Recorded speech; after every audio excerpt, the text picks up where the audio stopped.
Among them was a young married couple who had recently joined the church after professions of faith and baptism. Are we truly wheat? My friends wondered. Or are we just bad seed mixed in with the good? After all, the preacher had warned, not everyone who says to me, Lord, Lord, will enter the kingdom of heaven. Even having to ask, my friends thought, must be evidence that they were not truly saved. So they went forward during the altar call that day to make another profession of faith and be saved again.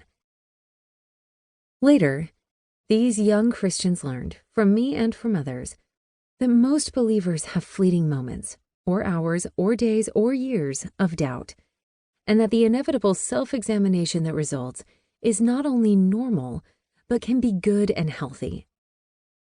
While I don't think hellfire and brimstone sermons are the best way to achieve it, such scrutiny can be evidence of a living faith, one that is active, growing, and bearing fruit.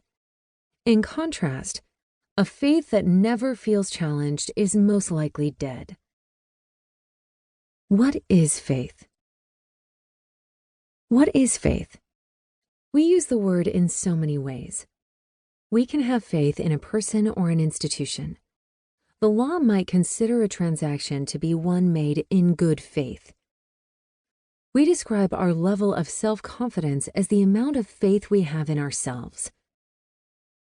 But faith as a virtue has a particular meaning, one expressed in the Bible when it explains that faith comes from the grace of God, not from human works. Ephesians chapter 2, verses 8 and 9. Faith is the instrument that brings us to the Christ who saves us. Faith, along with hope and love, is a theological virtue. The theological virtues differ from the cardinal virtues because they are not attained by human power, but come from God. Conferred by God, these virtues provide an ennobling of man's nature beyond natural human ability, something essentially inhuman. They are called theological virtues because their object is God. They assist us in seeking and finding God, and they come to us by God's grace alone.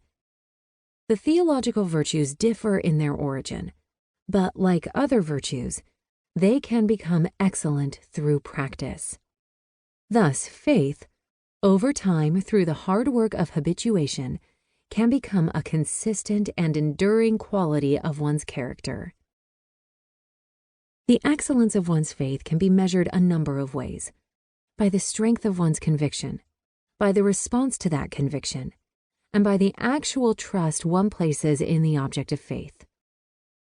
Similarly, a colleague who is a New Testament scholar describes faith as having three primary elements: belief, cognitive; trust, relational; and fidelity, obedience. Consider, for example, the faith a child has in a parent. The child may believe that she should trust her parents, and she may obey them, but she may do so without trusting them. On the other hand, a child could believe in and trust her parents, and willfully disobey anyway. Some doubts cannot be expressed apart from faith in God. Thus, rather than having faith in faith itself as a point of certainty that relies on our volition only, true faith is a childlike trust in God, who allows his children to question him as they might question their earthly parent, and to do so in the certainty of the relational knowledge and trust of the Father. A disorienting and devastating picture of faith. Few works of modern literature grapple as provocatively and deeply with the virtue of faith as Shusaku Endo's novel Silence.